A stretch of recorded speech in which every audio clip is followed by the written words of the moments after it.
Welcome to a special episode because it's 800 episodes. That means 800 people I pissed off. And guess what? One of them decided to come back and talk to me, and it's Matt. What's up, brother, man? It's been a while. What's going on, Robbie? How you doing? Now you get to start back up the Suburban Foodie page because masks are now no longer mandatory in Maryland. I think it's going to be with you guys too. Yeah, eventually. I think we typically go a little bit slower. Pennsylvania, New Jersey, New York kind of play it safe for a little bit longer. So, yeah. If you're not sneezing in anybody's mouth, I don't see the problem. Like I got a bunch of dirty looks when I was in Walmart. People look like they're about to shoot me or something. But I was like, it's weird too, because you want to put it on, but at the same time, it's like you don't have to anymore. My gym, they cleared out everything that was installed. And I got my job during the pandemic when it was coming back, when things were opening back up. So I've never seen it without curtains or, barriers or like spray bottles and stuff to clean down your equipment. And I'm like, this is freaking weird. I feel like it's like, I don't know, like when it first started, you don't realize like everything that's happened. And then you realize you get so used to it. It's like, oh, I remember the day it happened. And then now it's like, we're kind of coming out of it. It's like, oh my God, is this like one of those days you got to go outside and soak up the sun? Like, finally, I can talk to all the people I never talk to on a daily basis. It's like, okay, that makes sense. On one hand, I'm really happy that I'll be able to see people's faces because you don't realize how important it is to human interaction to see somebody's actual full face Yeah. until you can't. Yeah. But I think the other thing too that's really interesting is watching certain TV shows. You'll look and you'll see maybe it's a crowd of people and you're thinking, wow, no masks. Or you see people with masks on and you're thinking, oh, well, this show was made recently. So our whole perception, I think, has changed, but I'm excited that things are looking to really be turning around at this point At because least it's been a while. you can go back out to eat, I guess, without like having to worry about like mask up while you're not chewing. It's like, oh, okay. I'm not a big, I mean, I went out to eat, like I said, I think it was my birthday. I got Chinese food and stuff. And I tried to do that for like a weekly thing, but man, I just like the stuff I make, man. I'm not a big, like I'll go out if you still got to come down so we can go out to eat, Definitely. just not Ruth Chris. That's fine. There's plenty of other places to go. Yeah, because I'm not going to spend $150. Why would you trust a place where they have to learn that waiters literally have to learn CPR in case you choke? That's a food you can choke and die on. I can't choke on pasta. I can't even choke on a saltine. That's a food you need to eat. So what's the typical meal then? Like what's your go-to right now? What are you making? Protein shakes. I can't Okay. consume solid food right now. Okay. Well then you have a pass then. If you could, what would you make? Would be the first thing you would make? I can tell you a thing I've been craving for a while is like a nice clam chowder. Okay. Yeah, I don't know what it is about a clam chowder. I think it's the double C's in a word that really just turned me on about a food. Like when a food sounds funny, it's interesting to want to get like a menu. I think that's why like the Outback has a bunch of like the bloomin' onion. That just sounds like it's going to be a good night. But then you eat it and you're like, "Oh, I made a terrible mistake." If you eat the whole thing, yeah.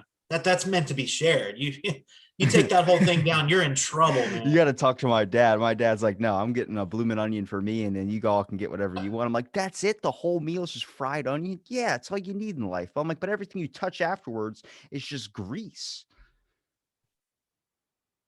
That's true. That's true. And with some things, I find that it depends on how it's made, right? So if the restaurant's really good, and doesn't mean it's expensive, but if it's a good restaurant, usually things that are greasy will be a little bit less greasy there.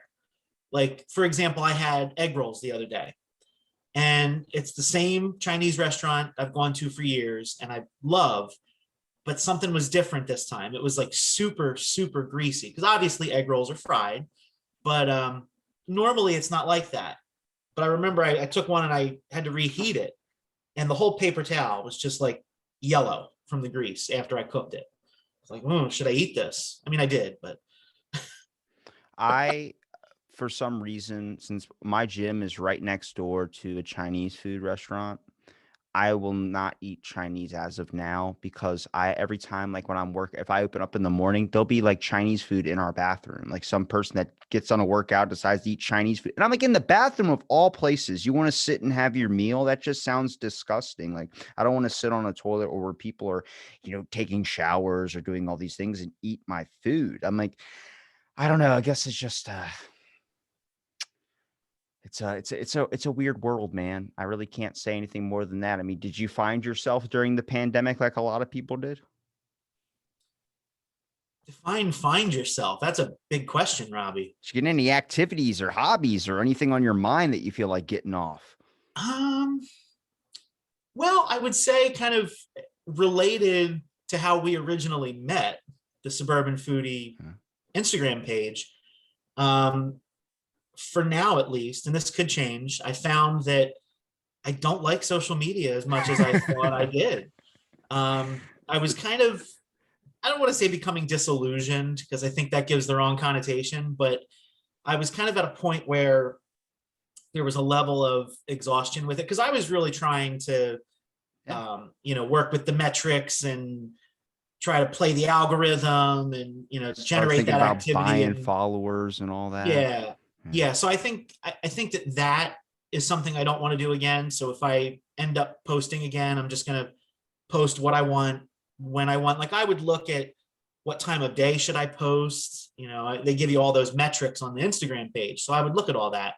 But I think between that and like most people during the pandemic, I saw the social dilemma and saw how much we're tracked and watched and everything. So I think for me, like that's why if you send me a DM on Instagram, I may not see it for hours or Same thing depending with on what me. account it's on, I may not see it for a couple days. Yeah. That's why, because I don't have notifications turned on for a lot of things now because of that movie. I had I've been going out like out on my back porch and like sitting and relaxing in the sun, but I remember my phone was about to like die, so I was like, I better charge it, and we have no charging ports outside on the back porch, so I put it inside. I just had headphones on. I'm listening to a podcast, so I forgot to put my phone on mute.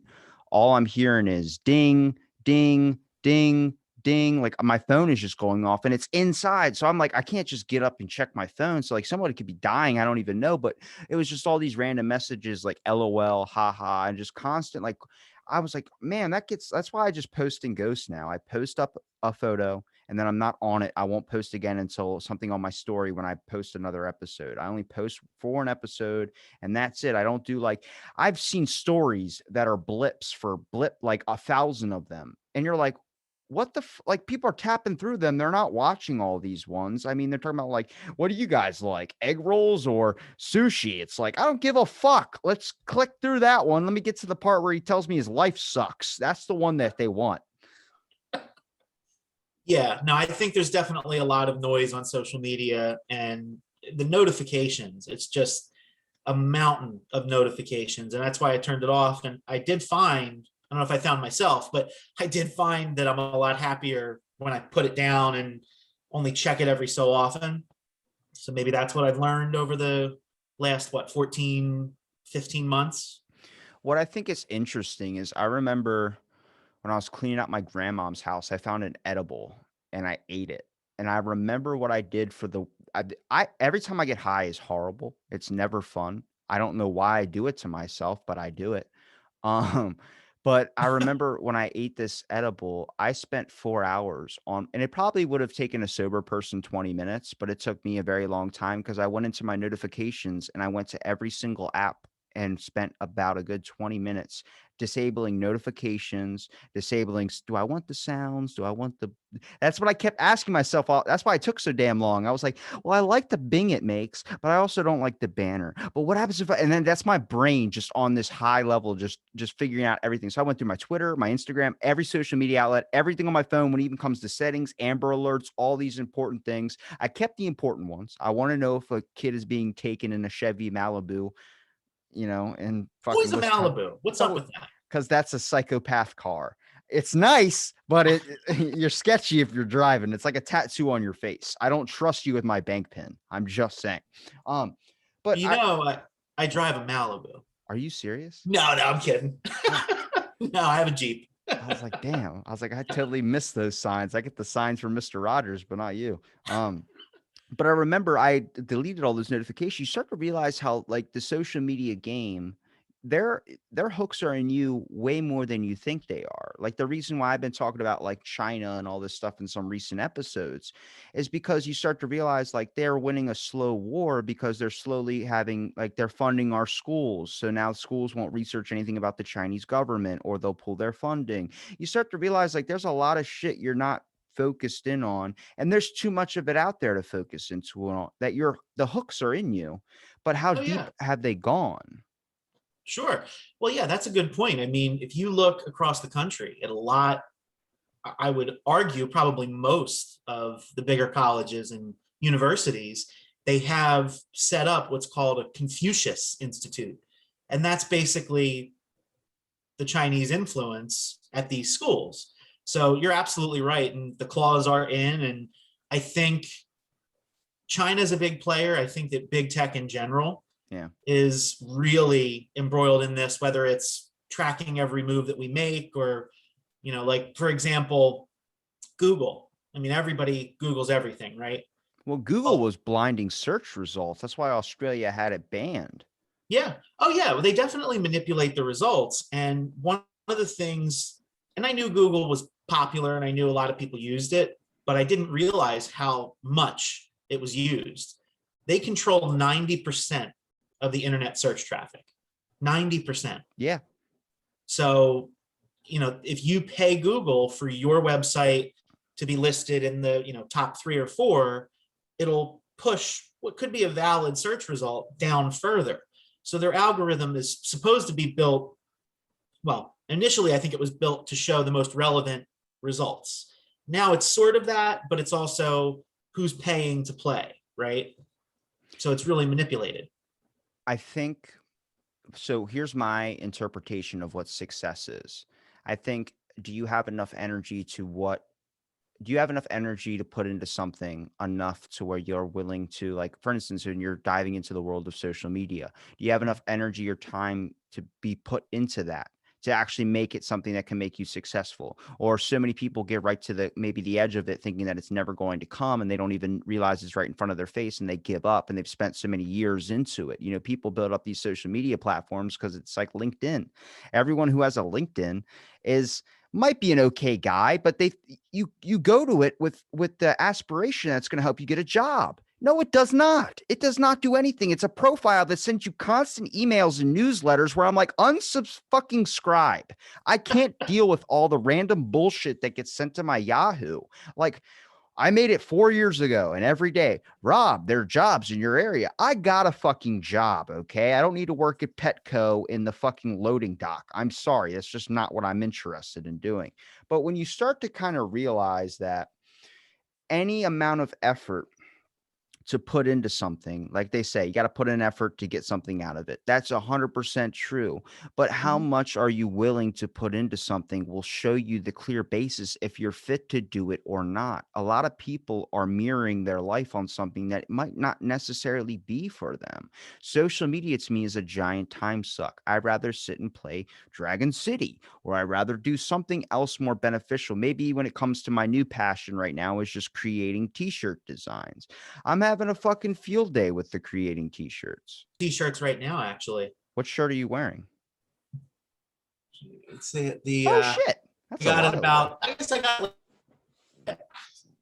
yeah. What's on the So no, back of it? the back of it Is is, it the rocks? yeah, I think so. I went through an Instagram photo phase where I just had a bunch of random rocks in the back of my Kia, and I would just people were like, "Why the fuck you have rocks back here?" And I would stack them in pictures and get a sunrise or a sunset in a perfect shot. Nice. It's a little Nice. Clever. hidden Creative. information. That's creative right there. And you know what? You're having fun, especially with the merch, the t-shirts and the hoodies and stuff. I think you make a good point though, as far as do you want to put the effort in? And I think what a lot of people have seen is putting the effort in is one thing. You can learn how to do it, how to work within one site's algorithm or another. But I think the biggest problem we have, and this is all of these companies, they will remove certain things and say, well, this is a violation of our policy. But often, or almost all the time from what I've seen, they don't tell the people specifically what they did wrong. They'll just say, well, it was this particular post, or it was this, 40-minute video. And it's like, okay, well, that's 40 minutes. Like, was it one thing I did wrong, or was it the whole thing? What was it? And it's interesting because even if you're not talking about anything that's too off the wall, sometimes you can get hit with a strike and you're like, well, what did I do? I think that's the bigger problem. If you want to have rules, I think it's fair to say, well, here are our rules, but they don't say here are our rules. They just say follow our rules. I'm more of a believer now than I've ever been of an Illuminati society type, just on the aspect of like, there are so many things when it comes to big, like, I think we all think hooded people in robes, which we could talk about Bohemian Grove if you want. That's real shit. But I think it's more of big businesses are really trying to filter out everything. I think that was the big issue with the election. A lot of people were talking about like they were blending search results and all these things. I was like, no shit. I was like, Twitter is the guy who does that is a Biden fan. So he didn't let any of that Biden information leak out. I mean, I was trying to share an article about it and it was like, it wouldn't send. It was said unavailable when people would click it. And I was like, that's the issue with censorship, but it's also like they're right too in an aspect of they are private owned companies and we've somehow got it programmed into our head, just like with Fox. Fox is entertainment, but it's programmed into our head that it's news because it's in the fucking name. And I'm like, when I was a kid, for instance, I thought Olive Garden was an out to like 5-star restaurant type of night. No, it's not. It's trash. It is absolute garbage. When you get a license and you realize you're an idiot. That's a strong opinion. I mean, listen, I know it's not fine Italian cuisine, but I mean, come on, unlimited breadsticks and That is the good part about it. Is yeah, breadsticks. come on. That's not fine class though. It's not a Ruth Chris. That's a fucking But you off know what brand of an though? off brand. But that's not what you're all about. You're not all about fine dining. So I would have thought you'd be an Olive Garden fan. I enjoy it. I'm just like, I just figured out when it hit me hard when I figured out it wasn't high class. Like I would be like, are we going to the Olive Garden? They're like, no, what? That's disgusting. And then you look back at it, you're like, oh my God, I was poor. Yeah, hey, right there with you. Right Do there you with you. do you think that there's going to be a bit of a pushback with technology, or do you think that it's just going to keep hyping up until eventually people just accept everything that's coming towards them? I think we're at a point where there's no turning back in some ways. I feel that we are so tied to technology. It's so ingrained in our lives. I mean, I work from home. So I need my computer, I need my internet, and I have to have these things. I have to have my cell phone because I use that for work too. So in a way, I think we can't go back on using any of it, but I think on how it's legislated or monitored, I think is what we might see changes to. So right now, I think just big tech in general, one of the things that they kind of hide behind is the Section 230 immunity from the Communications Decency Act, which basically protects them where they can say, well, if Robbie says something off the wall and crazy, and then he goes and does it and commits some crime, we can't be held liable because we don't control Robbie. We're not his editor. We're just here providing the platform, right? So I think there have been a lot of situations where I think that's valid, but then there's also situations like I read a situation about Myanmar, and there was basically a genocide conducted in Myanmar, facilitated through social media, and it wasn't stopped, it wasn't shut down. So like there are people who are pushing, and this is both sides of the aisle. It's not one political affiliation or another, but there are people who are pushing to say, we need to reevaluate this, because the way I look at it, that regulation is from 1996. Okay. The internet was vastly different. We didn't have any of these social media platforms. You basically had basic websites and you had message boards. So to me, if we regulate and we look at tech, at the internet as a whole, not pointing to any specific company for saying anybody did anything wrong, but if we're moderating this or regulating this based on a standard from 25 years ago, to me, that's like when you produce a new car saying the safety standard should be based on what the Model T had. It just doesn't make sense to me because they're two completely different times in history. The technology is so different now. I just think that we need to approach it differently. And that's the backlash that I think we might see more of as time goes on. I mean, if you were going to look at like the creation of a device doing so many beneficial things that's going to affect your life, and then you decide that, yeah, there's a lot of problems to it, but let's slowly release those problems so people are already routinely acceptant to this thing being a part of their life. Like, let's say I set up a podcast. If I have 10 podcasts in one day, and then I come to my computer for the very first one, it says my internet's out and there's an outage in my area and I might not be on till tomorrow.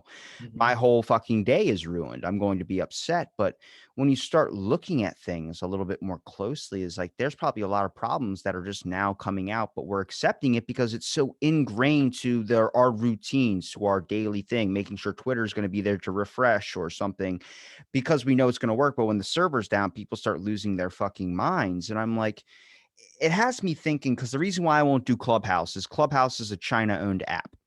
So like it was available in 6 weeks in China for the very first release of it. And then they banned it because people were connecting with other people in like other regions that they weren't supposed to know what was going on over there. And the Chinese government was like, we got to put a fucking no on that.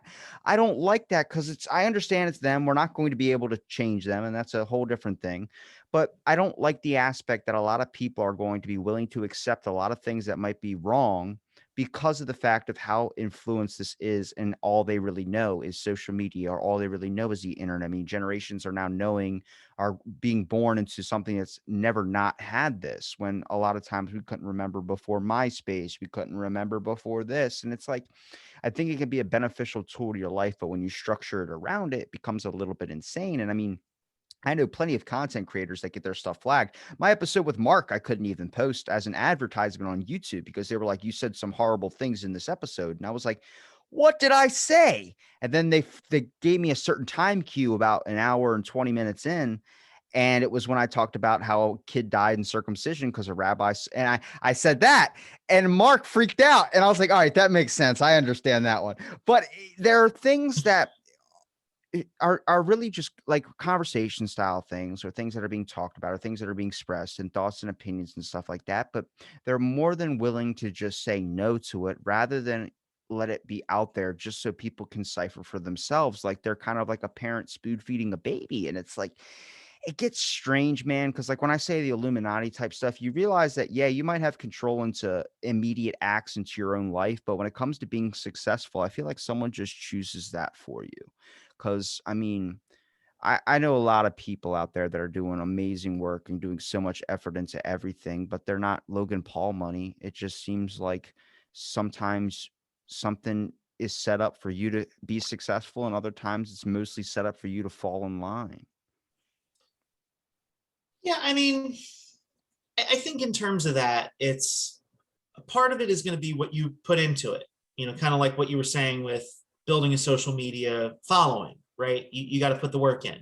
So I think that's a big piece of it. But I think when you get to a certain level, whatever level that is, I don't know, but to a certain degree, you have control over the success that you have, being able to do what you do. But I think at a certain point, you're right. You do have to. It's not about what you know or what you do, but it's who you know at a certain level. And if you want to rise to that level, you have to be kind of in that, I guess, in crowd, if you want to call it that, or connected in some way. So I would agree with that. I think if what you want to do is, like for me, I'm not looking for anything spectacular. I want to make a modest income and not have to worry about anything. That's my whole situation, right? So I think for me, for what I aspire to do and to be, I don't think I have to have any friends in high places or anything like that to get there. Now, say I wanted to be, some high powered politician. I wanted to be the governor of Pennsylvania. You have to be connected to do that. You can't just walk up and say, yeah, I'm going to throw my hat in the ring. Let's go. It doesn't work that way. It depends what you want to do, is basically what I'm saying. It's so hard to, because they always say, if you say about it's all about who you know.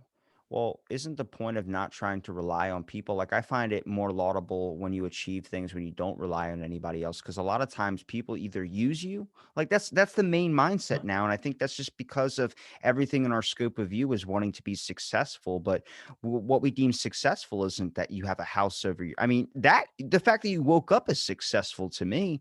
I mean, but the eyes of the world is you need to have a bunch of nice cars, you need to grind to your goals, which is like all about achieving your things, which is laudable stuff. But it's also like being famous isn't really, I guess, something you should measure with successfulness, as we've seen people have been torn down from it. I'm like, first of all, before you can control how much money you have or how famous you are or whatever it is, or control the world like people want to do, I think you should try and control your dreams first. Cause I still have no clue how to fucking do that, man. I had a dream I was on a bus and all you could see was what was coming out of the front windshield, but everything around, like I never looked out the side windows. In the back there's the engine, so like an Ocean City bus, like just crazy people on it and shit. But every time I would go to step off the bus, someone would get on and would push me on, and I would stay on the bus, and I was like, all right, I'll get off at the next stop. And I remember finally I started noticing like I'm not able to get off this bus, and as I would look out the side windows, there was just darkness, there was nothing there. But right in front, through the front windshield, I could see everything coming at me, but it would just fade to black. So then I remember trying to step off the bus and the dream ended. I was like, "What the fuck is that?" Like, I want to know what that is. Once I can figure out what's manifesting these issues that you're not dealing with on a daily basis, that they arise in your dreams, you start to be able to understand what your life is. I think that's why meditation's important. Like, I might not do it, but trying to really process the fact that what you are considering valuable might not be the actual valuable things. We can't survive without Wi-Fi. Your internet's down, but the fact that you're able to breathe without anything affecting you, without all these issues that are going on, you're not waking up in constant pain. Maybe you can choose to reflect on yourself and be able to find that pain. I find that fucking fascinating because I'm like, how many people have like a giant backache or something? I have a freaking what is it? Herniated disc, and I had no idea. I got an MRI and they're like, yeah, most people don't know. I'm like, why is that? Like, you just get used to it and you think that's normal. And I'm like, what? Like, this does not feel normal. But they're like, oh, most of the population have that same exact one. You don't even need surgery, but it's normal. Wow. Yeah, I'm fascinated by the whole aspect of interpreting dreams. So, I mean, maybe that's another thing, not specifically just that, but maybe that's another thing that I found out about myself in the last year is I'm fascinated by not just interpretation of dreams, but conspiracy theory and time travel and all this kind of stuff. Tell me more, Matt. Tell me I've more. been listening to a lot of things, but well, first I'm going to tell you in my completely non-professional opinion what I think of your dream, and then I'll tell you a dream that I had, and you can tell me what you think, Well, hold on. and then we can talk about whatever else. Since you're gonna analyze my dream, you've listened to, I'd say, a good amount of my show, so Yeah. this is gonna be interesting to hear. Yeah. So I think the key theme in what you told me is you could see straight ahead, but everything out the sides, the back of the bus, completely black, right? Mhm. To me, and I do think that generally speaking, just from what I know of you, I think I know you relatively well at this point. It's been over a year. What did we record? Maybe last February or something. You were As episode all the pandemics 460 something, so up, but I think tells me that you're not the type of person to dwell on the past, to look back and to focus on it too much. You're ready to move forward. Whatever that means for you, you're ready to move forward. I think I'm talking to Gandhi. So I think that's number one. Number two, and this ties into the discussion that we just had about, do you make your own way or do you have to know people to get there?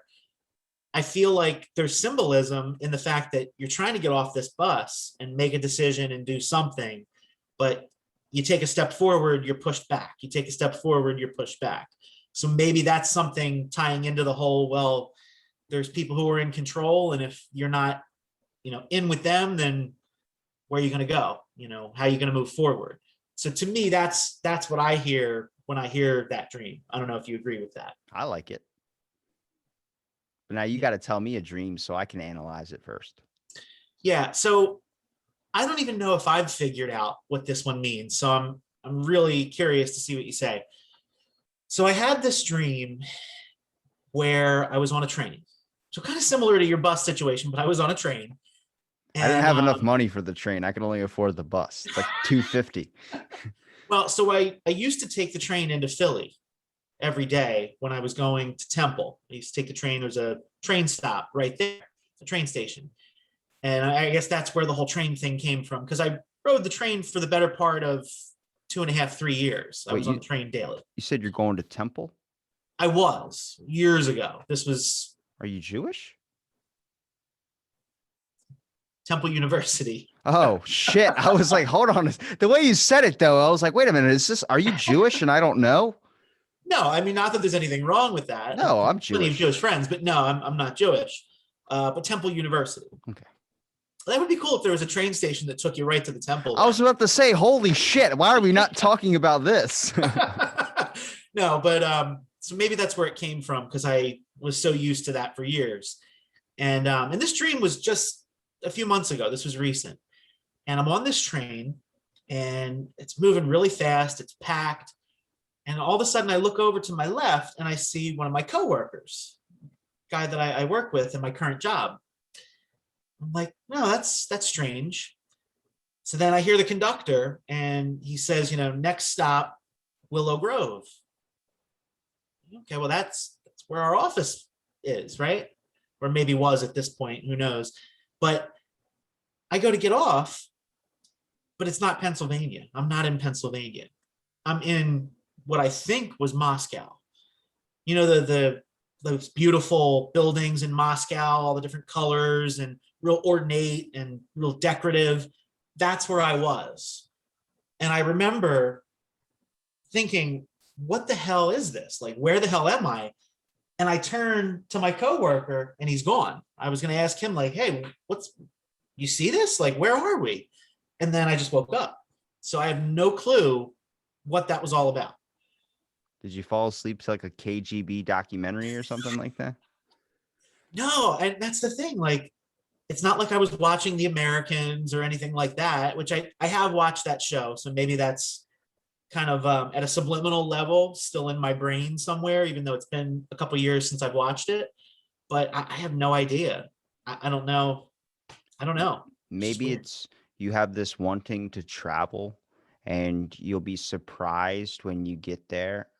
I guess because you talk about you're going to Temple, not the religious school, but the university. So like it's like you think you get stuck in this routine for so long that if you take the time to travel, you might experience something different. And I think that's kind of where you're like this shock of like, holy shit, I'm in Moscow. Is like you're like, I'm freaking somewhere different, and it's a shock, but it's a good type. Like, holy shit, like I'd never been here before. Yeah. Yeah, I mean, you could completely be on target with that, because I've never been the type to, and I think I've gotten a little better, but I'm not the first person to step outside my comfort zone for the most part. And like I didn't even have a passport until I don't have one. Well, I only have one because it was paid for by my company. This was back like 8 years ago. I was sent to the Philippines to train people. How old are you? And how old am I? How old do you think I am? Like 25? Love you, Robbie. I'm dead serious. Holy shit. Wow, I need to get my life on track. Holy crap. I'm like doing nothing. I feel like when I'm 30, I'm going to be like a homeless person. No. I think you're what, 22, 23? 23. 23. Okay. I think that you're way ahead of where I was at 23. I mean, 24, I went to the company where I am now still, and I took a job taking phone calls all day, customer service. So I think you're doing something a little bit more meaningful than what I was doing at your age. So I wouldn't worry that you're behind. I don't think you are. So my thoughts on customer service Uh-huh. for like a phone call thing, I think as a company, you want to hire people that are going to end up getting the other person on the other end to hang up, just pissed off.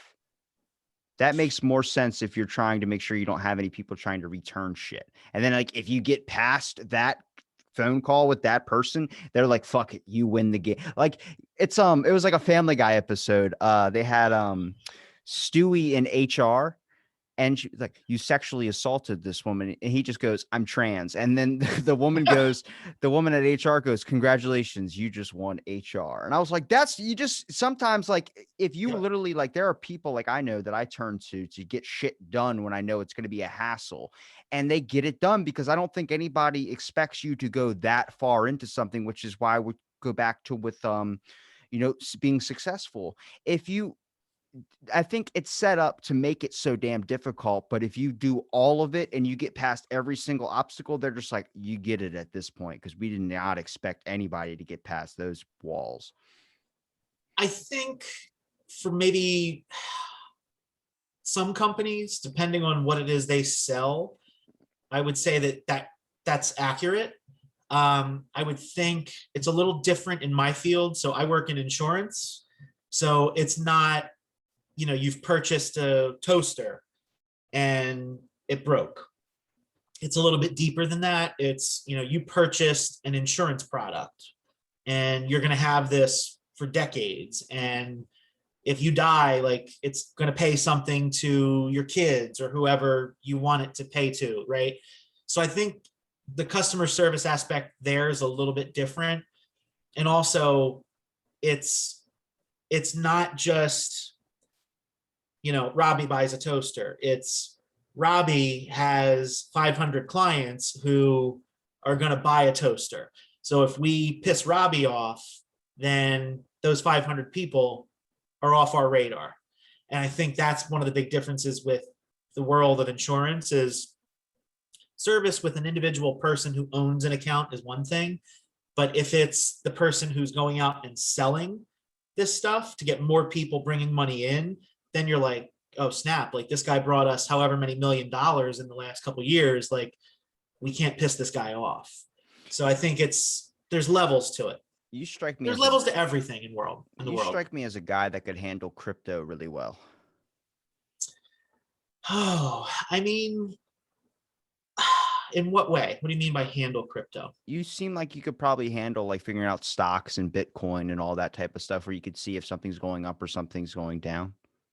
Um, I think I'm better now at that than I would have been 5 years ago, but I would say it's definitely not a strong point. And I personally, crypto kind of confounds me a bit. I'm not a huge fan of it because I've always been more the old fashioned type. I like tangible things. I like to know, I have it in my hand.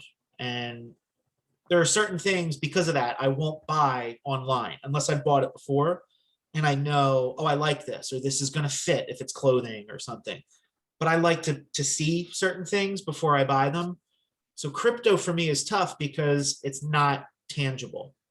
I don't think it's going away either. But again, with crypto, it's similar to what we discussed earlier.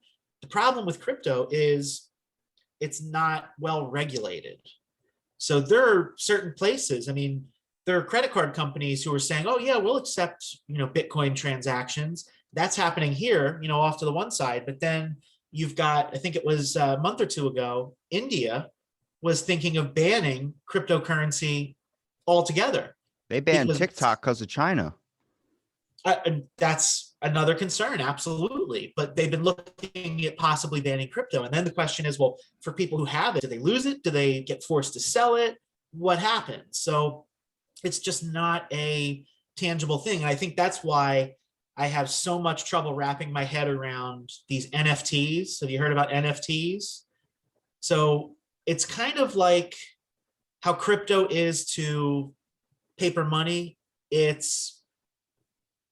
called non-fungible tokens. And what it is basically one of the popular things right now is you can buy the rights to a moment. So you pay whatever the price is, and you own, the LeBron James epic block from the NBA Finals. You own that moment, and it's worth whatever it's worth, and you can turn around and you can sell it later on. And it's almost like buying and selling artwork, but it's all digital. So to me, yeah, if you could buy it low, sell it high, make money, yeah, that's all well and good, but it just doesn't make sense to me. I can't, it's not like a poster autographed by Michael Jordan where I can hold it in my hand and I can say, Robbie, this is Michael Jordan's autograph. It's worth whatever. Do you want to buy it? No wonder people are fucking shooting themselves. Holy shit, man. That was complicated as hell to even follow. You buy a Right, moment right, and then sell the moment? right. And I don't even fully understand it. I'm at a point where I have such a low level of understanding with it that what I just told you is pretty much what I know. I don't know much beyond that. Buy Ron Jeremy any of his scenes. Just they're gonna be gold one day. That's all I can think of, man. I'm trying to have a crypto guy on here to talk about it so he can explain it because I've been trying to get interested into it because I feel like I could do really see the issue that I have is I think passion leads to you being good at something. Now, whether that passion is something you enjoy doing or something that you hate so much, for me, I feel like I would be really good at like being a political analyst or some type of journalist, just because I understand a lot of the shit that goes on with the government. I can think rationally when it comes to that type of stuff, but it gets me so pissed off, which is why I'm so interested in it, because I see that it's abusing a lot of people that don't have the power that they have. And I hate that someone is like taking advantage of other people. And that's not to sound good on my gracious. That's just the fact of like when I see China doing all these things with like Google, for instance. I didn't like Google because they blocked. I was in a podcast talking about this, which will come out before this one. But I was telling a guy about China. They shipped 13 tons of human hair to us that I heard in that Josh Rogan podcast. And we turned the boat around because one person questioned and was like, where does that human hair come from? And they decided to cancel trade from us because they were like, oh, you guys are racist you guys are communists. You're sending our stuff back. It's like, well, you have slave camps. And I don't think any of those people gave up their hair willingly. And I was saying this on an episode and the guy started Googling it. And I was like, Google it. He's like, I'm not finding anything. We ended up pausing it. I Googled it. I found it on DuckDuckGo rather than Google, but he found it on Google. It was the 10th result or something on like page 3, which no one ever goes to page 3. It's either 1, 2, or the last one. So I was like, I'm not a fan of this. That's why they put it that far down. Yeah, but they put this manipulation tactics to it where people that should honestly know this information before they buy into something, they don't have that there for you. And I don't like that. I consider that totalitarian. I consider that people that want to keep you in the dark. And I think more people should be illuminated. And that's why we see this pushback with social media where everyone's exposed to so much. People are canceling other people for crazy shit. Yeah, I think that it's really tough from my perspective to, I don't want to say take things seriously, but if there's something going on here that's obviously wrong, which there's plenty of things. I mean, though I love this country, I understand nothing's perfect happen. I'll leave it at that. It should not happen here, but ignore things that are happening that are just as bad, if not worse, other places. That's where it's weird to me. Like the NBA is hilarious to me because they speak out about all the awful things that happen in America, but they won't talk about China because China makes them more money than America does. You know that they make more money off of China. I've talked All the about this Muslims that are in camps in China. I've talked about this in a past episode when they banned that one tweet that that guy put up, and they were NBA was banned in China, saying 1.5 billion people agree with it, and then they're like, well, Twitter's banned in China. How the fuck is 1.5 billion people agreeing with it? And you realize that it's the government that didn't agree with it, but they have a say in their country rather than all of us that actually have a voice, and that's where we're lucky at, is that we're able to say things. And when we do a boycott, it's because the people are pissed off, not the government. Right. And that's honestly how it should be. And I think that's one of the things currently at risk right now, with back to what we were talking about how we're regulating the internet. It's so easy to be cast aside, silenced, and canceled, all this cancel culture stuff, that's at risk right now, being able to have that voice. I mean, would you agree? I think with a lot of people think like it'll never happen to them. And I think once you understand it could happen to you at any moment, you stop giving a fuck about it. Like I've stopped caring about, I know, I know who I am. I know how I feel. No person on the internet's going to tell me any different. So when it comes to cancel culture, I might joke around with it, but you listen to that one episode I sent you where you even were like, how do you talk to this guy? And I was like, it's just because you get so, you when you get so surrounded by people that think that way, and then it's like, are you really woke or whatever that definition is? Because right now that's not, I don't consider that good. And what I mean by that is the one that we all see on social media that's like fucking cancel, cancel. I'm like, you're not teaching. You're showing that you can do whatever you want and stomp your feet in the sand, and it's not getting anybody any better. My show's not fucking popular. It's not a number one hit thing. What the fuck are you going to do to me? Nothing. So I just look at it like Yeah. you're you're trying to take down, much like the Greeks took down the statues of the gods. You're taking down someone, or you're trying to attack someone that seems like they might have more than you. And I realize that, but I look at like, man, we're all on the same playing field, and we're all trying to find a little glimpse of light in this world that seems like it's covered in shadows. And I don't think it is. I think it's just been running like that for a very long time. Yeah, I agree. I think that the other thing too is, in terms of just those shadows and the whole political world in general, I think not even on the larger scale. Like I have a buddy who at one point where he lived at the time, he was on the association board. He was one of the board members, kind of running how the money was going to be allocated and all that. And we lived in the same neighborhood, the same association. So I would go to these meetings just as an onlooker. I wasn't in control of anything or on the board at all.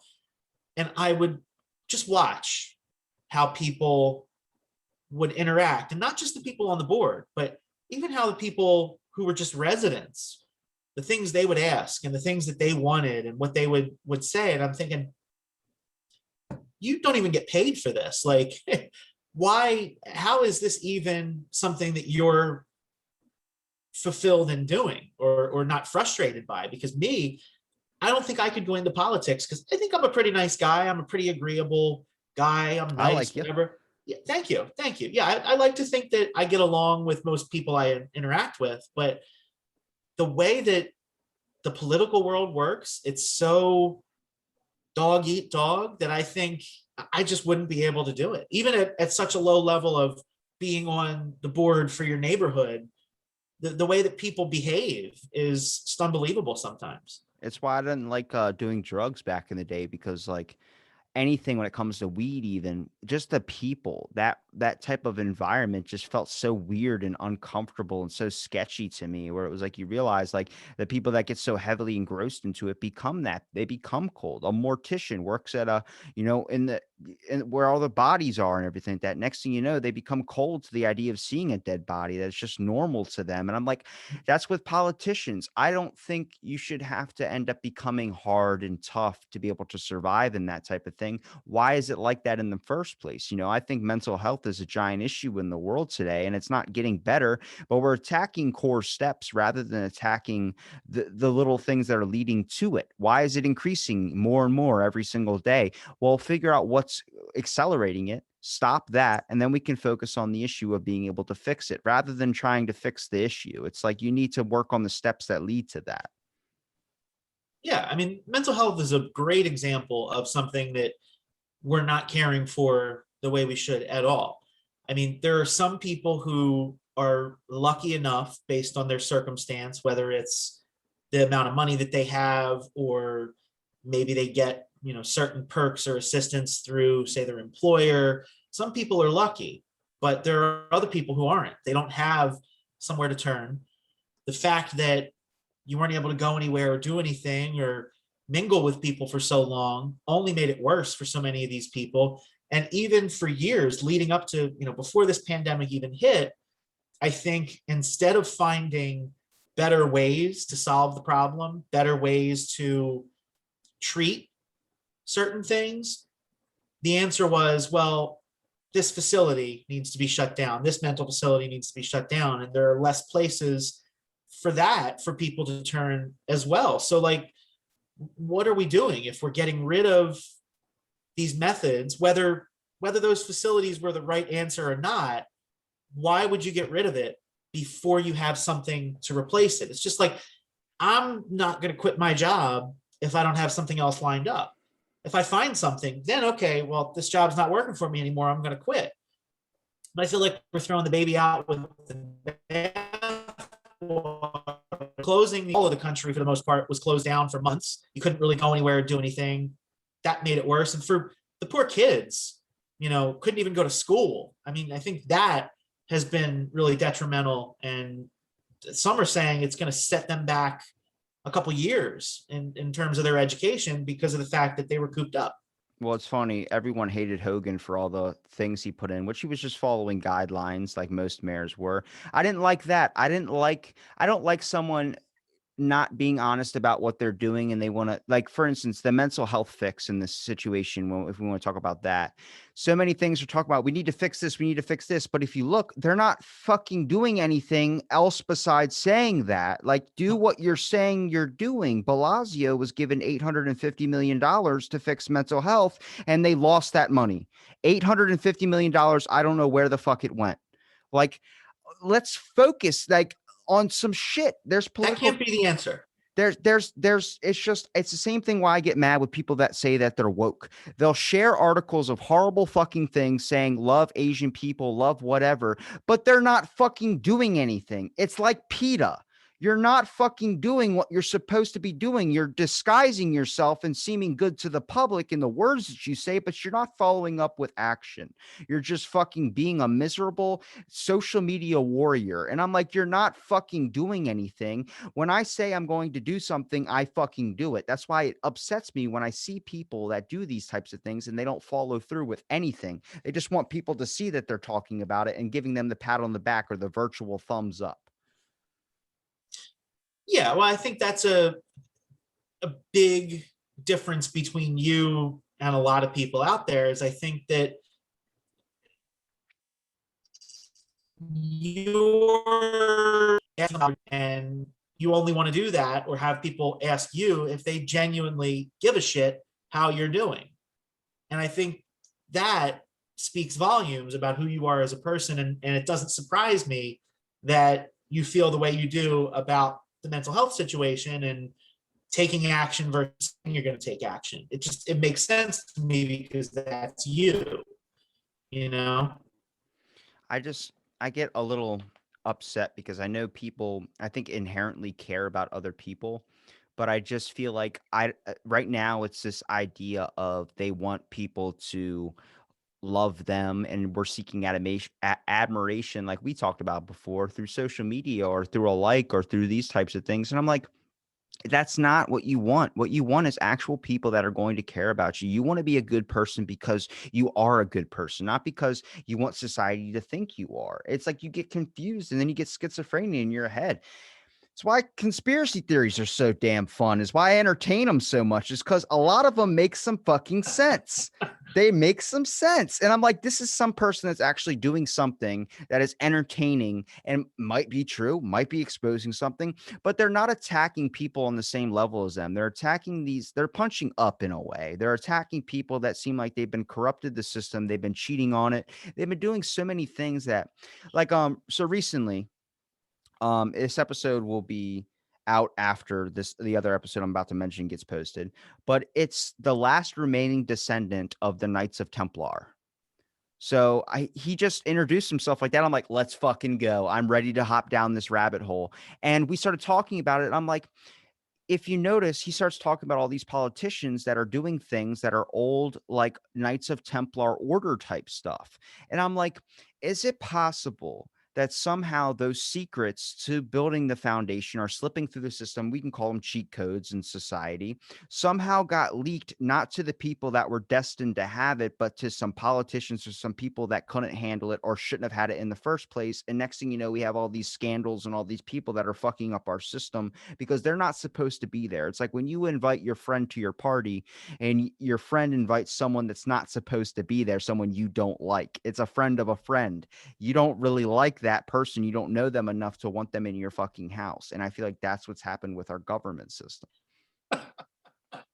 That's the first time I've heard anybody put it that way, but I think you're onto something, man. I really do. And what's interesting to me, and I did say that I've been looking into and hearing about a lot of different conspiracy theories over the last few months. I think one of the most interesting ones is, so everybody talks about the Illuminati or the Knights of the Templar or whatever. There's all these different, organizations that people talk about. And I was listening to something, I don't know what it was, but it all blends together at this point. But the interviewer said to this guy, he said, well, okay, well, if you don't think that these organizations are really in control, like what do you think is happening? And he said, well, I believe that there are people who really are in control, but we don't know about them.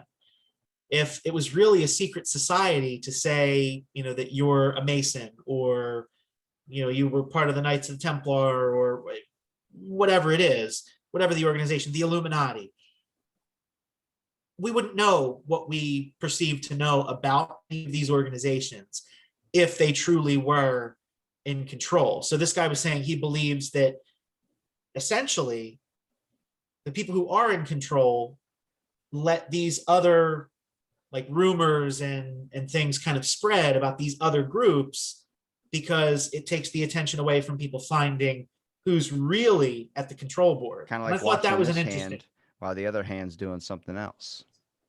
right. So that makes a lot of sense because I've talked about, like, they say that the government has technology 50 years ahead of what we have. So there's got to be someone that, like, I always talk about Elon Musk, for instance. If I got into a conversation with that guy, I would seem like an idiot because he just is thinking on a whole nother process level. But I look at that like if I look at Elon Musk like this great inventor, he looks at me like something else. Then who's looking at Elon Musk like something else? And who is Elon Musk looking at as the great inventor? There's some person that doesn't want the spotlight. Those are the people you have to worry about. Is the ones that want the spotlight are usually the ones that don't want it are probably the best fit to run society, but they don't want the fame because they're hiding a lot of shit. The people that want the spotlight, the people that want to be in our office are people that have bad shit that doesn't want to get out, but they have an agenda and they have a mindset of that they want people to admire them. They want control. And I just look at like that's considered a conspiracy theory, but is it really that far off considering all the shit that's come out and stuff? I mean, our our government might not be the best, but it's not the worst. But like for instance, we can go talk about China a little bit too. China released an app where it's like a gambling app on your phone, like a casino game. And once you put in your PIN and they gave you money on it. So you're like, oh shit, we've never really had phones before. Now we have a brand new phone game I can play. They'd have, after wasting the money that the game already gave you, they would start buying into it. Then they would be in debt. And then next thing you know, someone knocks on their door and it's the triads because the gangs in China are working with the Chinese government to collect this money. This was in that podcast I was mentioning, Josh Rogan, who hopefully will be on the show. But I've listened to that episode or that podcast more than I've listened to any show ever. I've had it 1,000 times listen. I will be playing it as soon as this one's over with because I've been every time I'm soaking up new information, new something else. You start to realize that as much as control as you think you do in your life. This pandemic should have shown you don't really have any say in what you want to do. If they want you to be on lockdown, you're going to be on lockdown. You start looking at there needs to be better corporations or better communities designed to stick together rather than tear each other apart, to be able to look out and sort through our own stuff. We shouldn't be trying to change something overseas. We need to change what's in our area, what we're working off of. There's a lot of issues. People are more than willing to put gas in the trunk of their car rather than let another person who actually needs it put it into their vehicle, which the Simpsons predicted. There's an episode, Homer Simpson putting gas in his trunk of his car. That's what we're fucking doing right now. See, and the whole thing with the gas, I saw this picture. You, what did I say it differently than you would say I it? said gas. Gas. Gave it like 4 A's. Maybe that's the Philadelphia accent, the Philly area thing. We don't say words properly, and some words we shorten them. We don't. I We have don't a say the full Baltimore word. accent, so I feel you. Yeah. But I think the thing, you've probably seen the picture of the lady with the big like Rubbermaid container, and she had it on the ground and she's filling it up with gas. You It mean the was, laundry hamper? I didn't see a laundry hamper. I, When s- I saw it, I saw a woman putting gas in a laundry hamper with holes in it, and they're like, "This is where oh, Earth has gone to." oh my God. That's where you just say, I'm done with the planet. I want to get off. I'm done. My excuse for her is maybe she put like plastic on the over the holes, but she didn't understand that gas is like very, very corrosive. So it's gonna burn through that plastic pretty quick. We'll give her the benefit of the doubt, I suppose. I don't. Got to makes society better to live in. Yeah, that whole situation. I just that's a pure example right there of how, although technology has been such a great thing, and we've, the fact that we're doing this right now and we're not in the same room and we're having this conversation, this is all thanks to technology. But at the same time, it allows people from anywhere in the world to hack in and say, oh, we're going to shut this pipeline off, or we're going to stop access to this. That's the thing. With every good thing you get, there's also a downside. So there's pros and cons. I think it comes down to finding the best ways to mitigate all the negative stuff. And I don't think we've come close to even scratching the surface on how we do that most I, effectively. I think there's a way to gain back control, especially if you want to talk about like the China thing or anything. But you need to look at like what are we risking when we do this? When we created social media, now we're addicted to Wi-Fi. When the internet goes down, we start having a panic attack or freaking out. It's like, well, that's one of the effects. You got to look at see, there's everyone's thinking about the benefits to society. I talked to a biomechanical engineer. She was on again, Melissa was on again recently. We were talking about like all these things that are being created that are amazing things, but it's just like the Neuralink. Yeah, it's going to be amazing if you can read somebody's thoughts and be able to understand languages without ever having to learn a language. But what is anybody think about the side effects of that being put into your head? How many people are looking at porn? How many people are downloading apps to their fucking brain? You don't think of this stuff because you think in the best steps forward and success of society, but you have to understand what's going to happen 2 weeks after that. People are going to start being people and doing the shit they want to fucking do. See, that's dangerous. That almost reminds me of wasn't it a Mel Gibson movie, What Women Want, where Yeah. he could hear their thoughts? Imagine if it were the other way around and they could hear our thoughts, or just in general, being able to hear anybody's thoughts is dangerous, I think. It's going to create a paranoid society when you're walking down the street, you see two people walking behind you, and you feel like they're planning on mugging you. And then you turn around and hit them upside the head with a bat. When really they're figuring out if they want to go to Olive Garden or Burger King. Those are two very different choices right there. Exactly. Surf and turf. That's not even surf and turf. That's It's not. that's like high class versus fast food. Yeah. Well, you could get, there's fish at Olive Garden. You can get shrimp and Does stuff it like that. does it come without pasta? Probably no, of course No, not. no. Nothing ever goes there without pasta. Come on. What is Why that? would it be? Well, I was such a big fan of the white pasta sauce as a kid, Alfredo, I think it is. Alfredo. Bro, that was the shit back in the day. I Still stopped my eating favorite. it. I don't know what happened. When I was like 14, I was like, I don't want it ever again. Yeah, I don't know. So I'm the other way around with that. I'm more of an Alfredo guy, and I might have shared this with you before. I'm getting deja vu, but I have a lot of friends who are Italian, and when You I told me this. say, "What's that?" You told me this. Yeah, when I say, "Oh, I could go the rest of my life without ever having pasta again," they think I'm crazy, but it's true. And if I'm gonna have it, I would prefer first Alfredo. After that, maybe like a vodka sauce or like a rosa sauce, like a lighter. But for me, it's all about the meatballs. It's all about the bread. I'm not into the pasta as much as the rest of the stuff. I see. I guess I learned to eat very little or eat like just off of like basic shit compared to like people go to these high class things and have these like I haven't had that beef Wellington or whatever it is where you dip the bread into some type of like some type of liquid or something. You know what I'm talking about? So I've never had beef Wellington. Are you talking about? I'm trying to think. The only thing I always think of with liquid French is dip bread, I think. yeah, like a French dip sandwich, like a roast beef with some au jus. Yeah, That's high class to me. Whenever you hear a word like Anjou, I already think your pants are way above where they're supposed to be.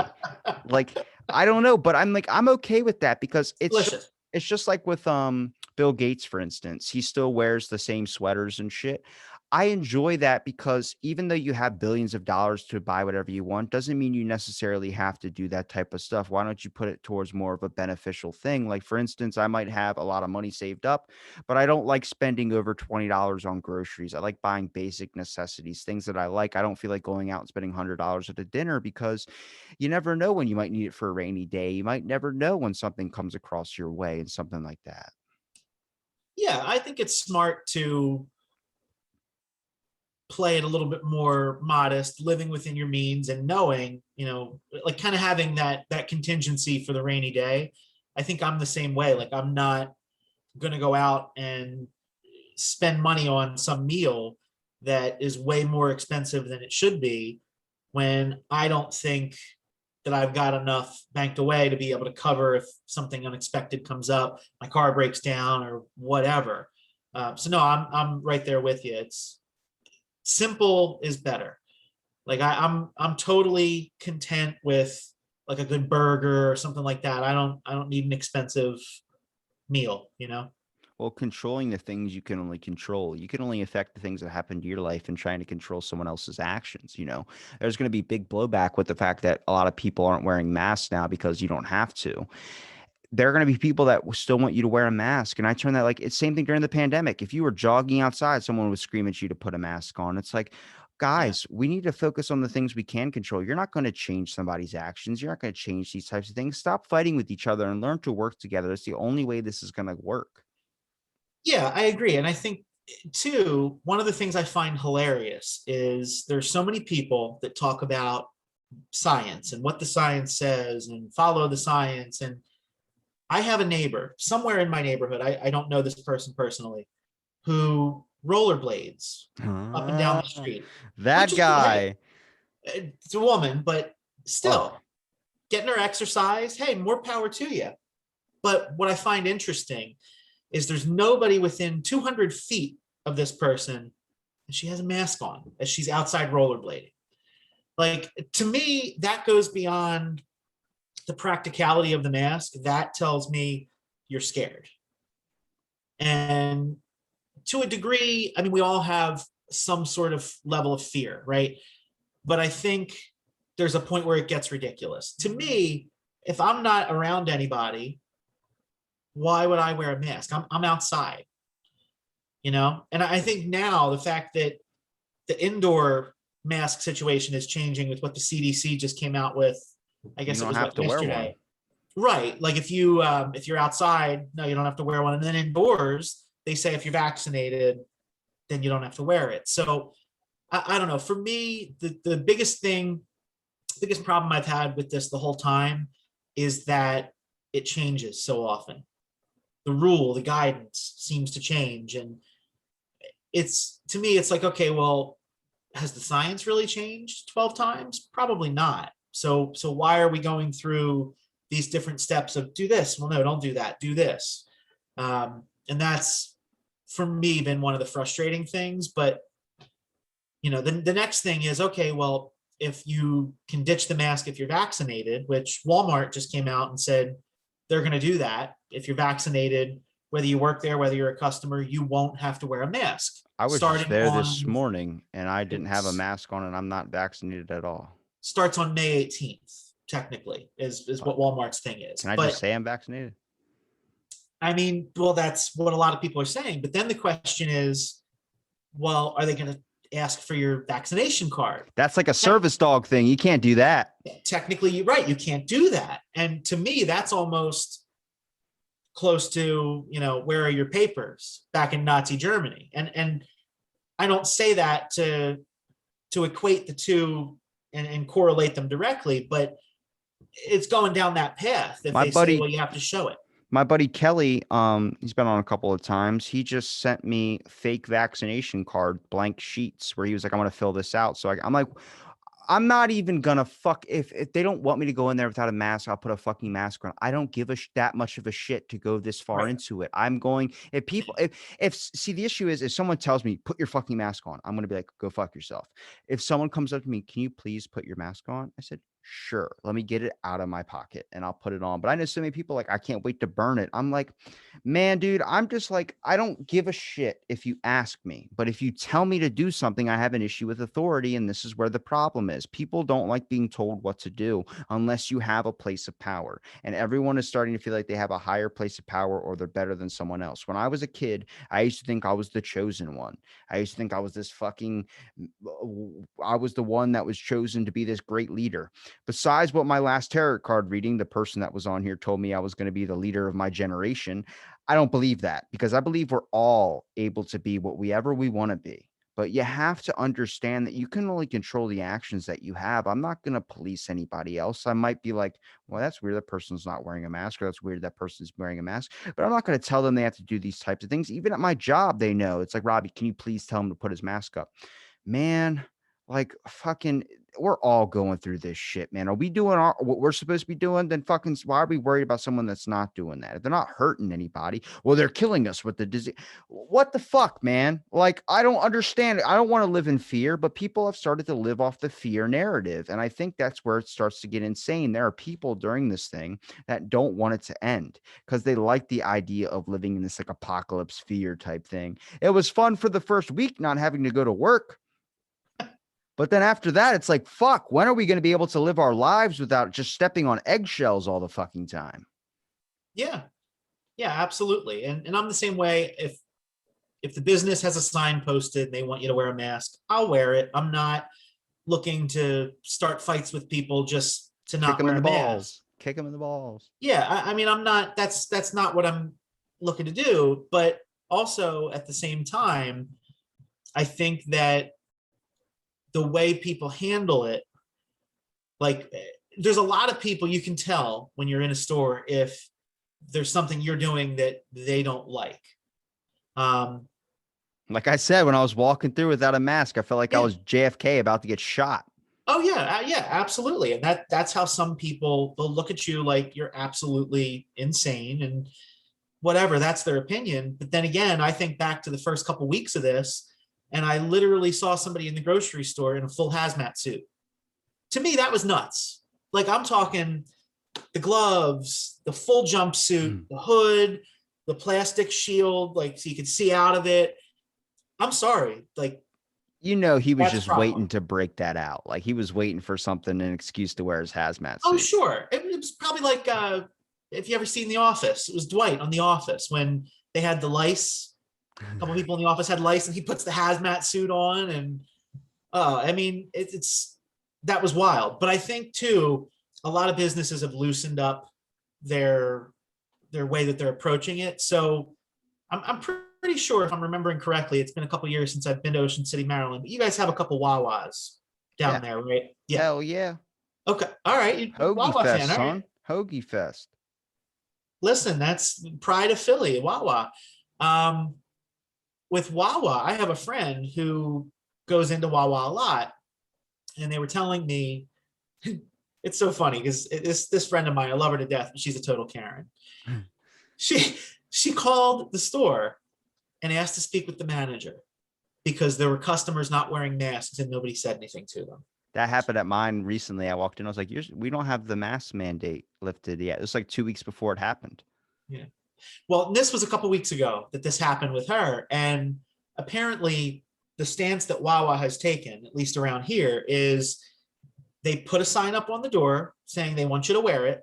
But if you're not, they will not engage with you or try to get you to put one on, which I thought was interesting because a lot of businesses, I think, for a long time were doing that. Maybe it just led to too many scuffles and confrontations that they didn't want to do it, but That they're that kind of happened. hands off. That happened at my work. My main supervisor has become like what they call her the mask Nazi because she always like walks around and asks people to pull up their mask. And I'm like, they always tell me like, what's her issue? I'm like, she's a good person. She's a really good person, just doing what she was told to do. Now, like I said, and I'll keep saying, there's a way to do what you're supposed to be doing, follow the rules that are told to you. But there's a way to tell people, there's a way to do it where it's like you got to give and take. You got to understand that you got to work with people as well too. If you're asking someone to pull up their mask, say please, but it's difficult because you're supposed to every set, you're supposed to make sure that you can when you're lifting, you're doing it. But when you're not lifting, you have to have the mask up and all that. And it's like, I was defending her. I was like, man, you just got to understand it's doing what you're told to do. And I think at this point, it's like how many people probably got shot from telling someone or doing something in a store like put your mask on. You start to realize Wawa took a stand because they don't want their employees dying. They don't want that on their fucking hands. Now, I don't think it's caring about the employees. I think it's a factor of like, I don't want to get fucking sued because some dude got shot over a breakfast sandwich. Like that's a horrible way to go over a bacon egg. Are you kidding me? Right, right. So as far as the gym, so did you say if you're in the middle of actually lifting, you don't have to have the mask up? So, Or so if like you're gonna be benching or if you're going down to get ready to bench press, any time before that, like you're sitting on your bench on your phone up. I mean, not phone up, mask up. But as soon as you get down to actually get to the lift and you have the weight in your hands, the mask can be down to do your set, and then you pull it right back up when you're done. Which just became so difficult because so many power lifters come in doing smelling salts and fucking lift 800 pounds and slam it like, whoa, I got that pump and all that. And then you're telling them, hurry up, pull your mask up. And they're just like, go fuck yourself. I'm like, I'm not fucking fighting a dude that's 4 times the size of me. smart move. You're a smart man. At least over a mask policy. If anything else, like if he tells me like, I don't know, what I don't see, this is a thing for me is I try to figure out, I don't have anything that I'm 100% so invested in that I can argue with someone or get upset about. But then someone told me something about like mental health. And that's where I took a stand. I was like, hey, it was a gun issue. Um, Guns are 100% easier to kill yourself. The fact of getting a gun and doing it, that is 100% true. There's statistical evidence of that. But I think there needs to be a better. I don't care if you want to own a gun, but you got to understand, you got to have precautions if you understand that there's a kid in your house, if there's a mentally unstable person in your house. It's 1,000 times easier to do it with a gun than a rope is. So I'm like, you need to understand that that's 100% true, but someone didn't want to believe that. And I'm like, okay, well, I get it. That's your perspective. I'm not mad at you. You're a good guy, but it's just a concept of like, I think when it comes to the fact of giving a mental health check, there should be a lot more systems in place that have these thorough exams of people because now it's becoming more popular. There should be more things implemented to be able to focus on. I think even in a grocery store, you need to have some types of like checks when it comes to, are you doing all right? Just a random person at a random grocery store, not saying that you can't shop here if you're upset, but just, are you okay, man? Like the greeter at Walmart. Fucking A.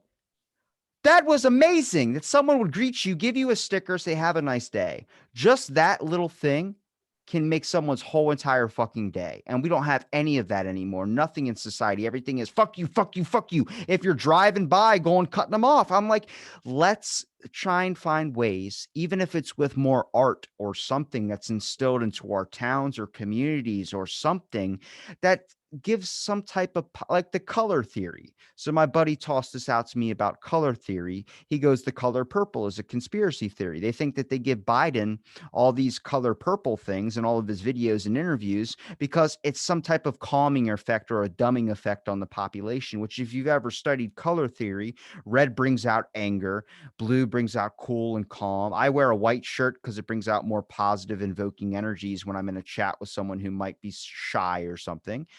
Black shirt might be slimming, but it's also a factor of it gives off like a weird kind of don't talk to me type vibe sometimes if you do it properly. And if we just had more positive colors, more positive things around us, it's going to be a lot harder to be upset and more angry. And I'm like, that's what small things we could be implementing to help with mental health rather than just being like, give them pills. Fucking Yeah. talk to the dude. There's science behind that for sure. I'm no expert on color theory, but I do know that certain colors do elicit certain reactions. Like you mentioned red, you never want to have, your bedroom painted red, or frankly your kitchen, because red is a color that makes you hungry. That's why so many restaurants use red in their motif and their logo. Chick-fil-A, red, McDonald's, red, Wendy's, red, KFC. Arby's, red, KFC, red. Ruth Chris has a little red in their logo. Red Robin, it's in the name. I Burger mean, King's got red, Burger King's got red. I mean, you could name probably just about anything except Taco Bell. except Taco Bell. Yeah, they've got They got purple. they got like a magenta. But you know what though?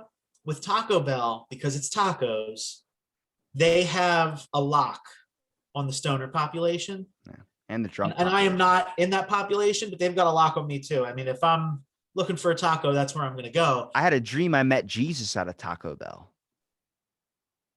Now that is a Taco Bell trip and a half right there. So you had a dream you met Jesus. I've told this a couple of times, but I'll tell it to you because you can analyze this one for me because I'm curious to what it meant. So I was driving I was in a car in the passenger seat and someone was driving and I was looking out a window the whole entire thing of the dream, or most of the dream at least. And I would see the scenery change and I would keep asking questions. And I never looked over to see who I was talking to. I would just go, what is life? And then this voice would answer, life is whatever you make it. And I was like, okay, I've heard that before. And then I was like looking out the window and I would say like something like, what is a purpose? And then it's like he would give me some type of response that was just like the first one. And then I look over and I'm like, oh my God, you're Jesus. And it was Jesus. And I just go, you're Jesus. He goes, are you hungry? And I said, yeah, I could eat.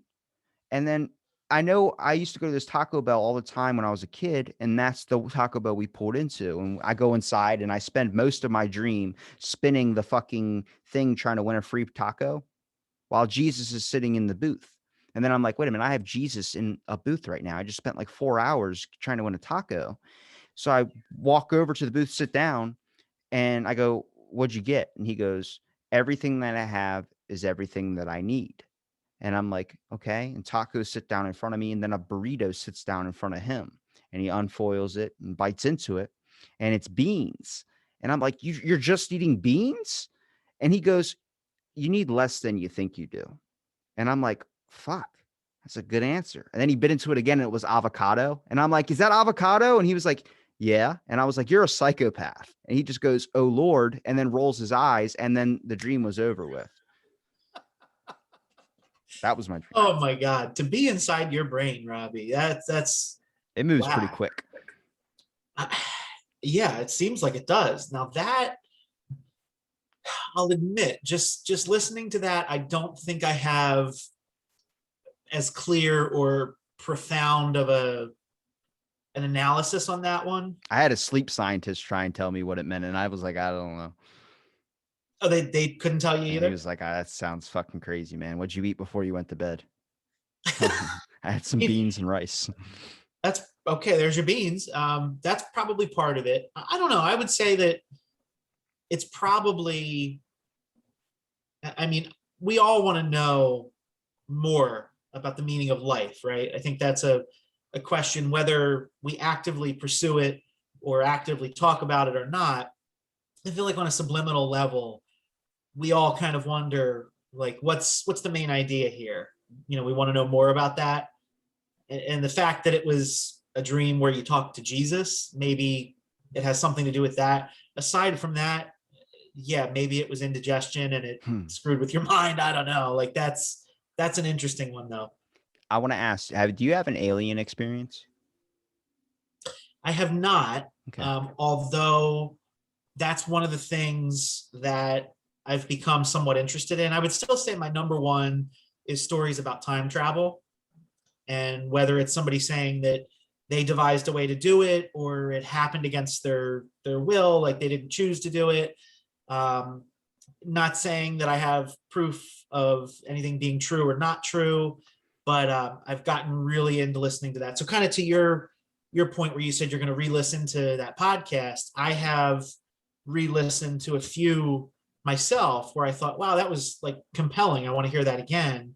Um, I was only asked about the alien thing because I've talked to so many guests now that have explained the exact same story, and they're just so normalized to it, where they don't even mention it. I'm like, that'd be I would be telling everybody. So I'm like, maybe people have seen more aliens than we know, and they just don't really talk about it. But tell me about your time travel thing. What's the idea behind time travel? well, I think that from what I've heard, there's a lot of different opinions on time travel, right? So have you ever heard of the show Coast to Coast AM, Yeah. the overnight radio show? So I kind of slipped into this black hole of the time travel, the aliens, the conspiracy stuff through that. I started kind of listening to that a little bit because pandemic, what else am I going to do? Was kind of bored. So I thought I'd check it out. And there was an episode of that show from years ago. I'm talking like 20 years ago now, maybe more. And they talked to this guy who claimed to have had an experience where somebody contacted him and basically gave him the keys to unlock time travel. And he has this machine and he was explaining how it works and what he does with it. And what was interesting is he had somebody come on. There were two guests, this guy that bought a machine from him. And he was talking about how he traveled into the past and he traveled to the future. And, he went to the past into the 1500s and he got put in jail because of the way he was dressed. They thought he was some kind of, I don't know what, but he was talking about the future. And he said he went into the year 2525 or something like that. It was like 2500 or whatever. And there were no buildings. Everybody was living underground. There was nobody, no skyscrapers, no real homes or anything that were on the surface of the planet. And it just was so interesting to me. And then other things I've listened to, they say the opposite, that, oh, you can't go back in time. So he said he went to the 1500s. There are some that say until a time machine is created, you can't go back before that. So if it was created in 1990, that's as far back as you can travel. You can go forward, but you can't go back to a time before the machine existed. So the 1500s probably wouldn't be feasible, for example. So I find it very interesting. Not saying I believe one or believe another, but it's just, I think it's so cool. Maybe you can unlock time travel in your dreams, but you can only, it's kind of like the animus. You can only tap into the genetic code that was of your ancestors. That's interesting because there's also the concept of not just traveling physically, but what they refer to as an astral projection, where it's in your mind, whether that's through a dream or whatever you want to call it, and you're traveling somewhere else.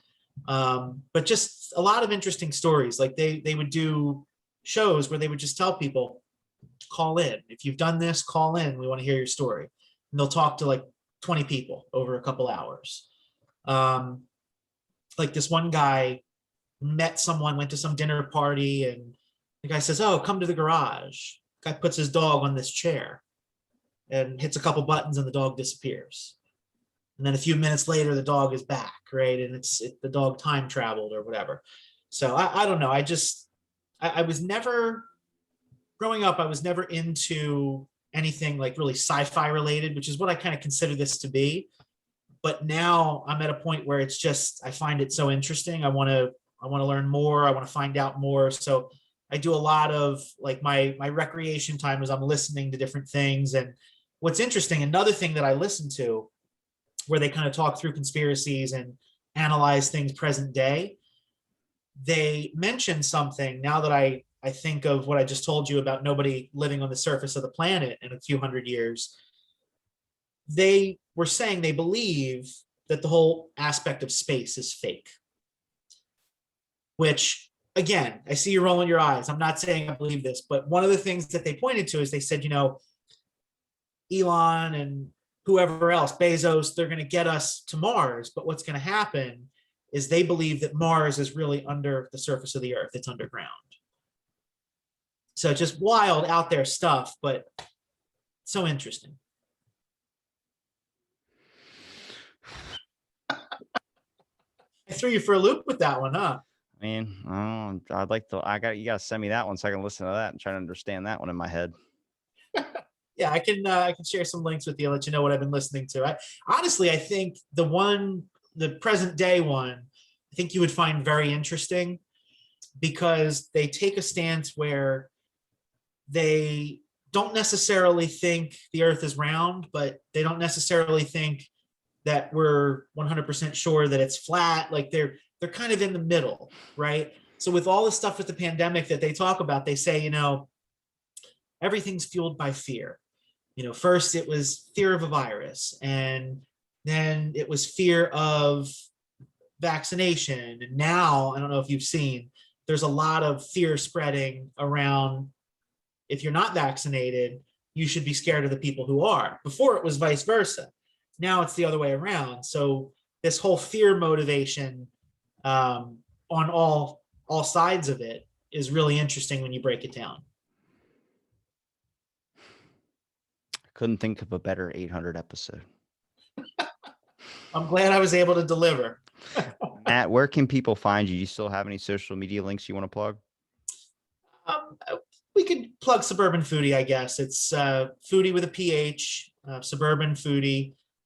Maybe at some point I'll come back. If I don't, at least for now, there's dozens and dozens of different pictures of things I've eaten across the world, whether it was here, the Philippines, whatever.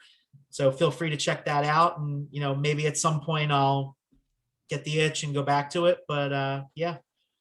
You should change it to something else, like change it to, or just start another page that happens doing something that you're interested in. Like if you want to talk about a conspiracy page or something. That's a good way to get the page taken down, isn't it? Nah, some of them are, if you make them so insane or just explain it or just post a meme or something with it, it kind of can stay up there. Yeah, it's a thought. One day. But thank you for joining me on this episode of Out of the Blank Podcast, episode 800. That's 800 conversations that I don't know if they're conversations you want to hear, or I don't know if they could be informative sometimes, right? I think sometimes I do the part of that, but they help out in times, and I appreciate everybody for listening along the journey.